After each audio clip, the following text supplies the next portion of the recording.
Michelangelo di Lodovico Buonarrota Simoni was an Italian sculptor, painter, architect, poet, and engineer of the High Renaissance who exerted an unparalleled influence on the development of Western art. Considered as the greatest living artist in his lifetime, he has since been held as one of the greatest artists of all time, despite making few forays beyond the arts. His versatility in the disciplines he took up was of such a high order that he is often considered a contender for the title of the archetypal Renaissance man, along with his fellow Italian Leonardo da Vinci. A number of Michelangelo's works in painting, sculpture, and architecture rank among the most famous in existence. His output in every field of interest was prodigious, given the sheer volume of surviving correspondence, sketches, and reminiscences taken into account. He is the best documented artist of the 16th century.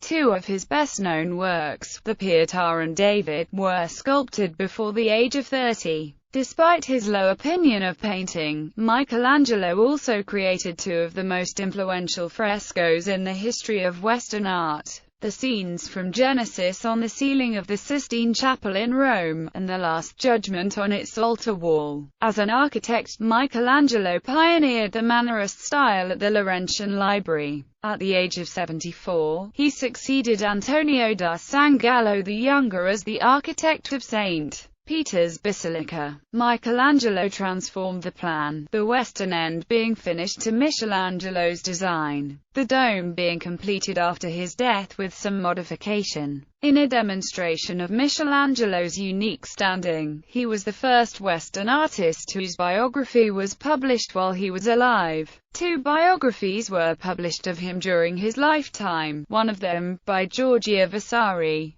proposed that he was the pinnacle of all artistic achievement since the beginning of the Renaissance, a viewpoint that continued to have currency in art history for centuries. In his lifetime he was also often called Il Divino. One of the qualities most admired by his contemporaries was his terribilità, a sense of awe-inspiring grandeur, and it was the attempts of subsequent artists to imitate Michelangelo's impassioned and highly personal style that resulted in Mannerism, the next major movement in Western art after the High Renaissance.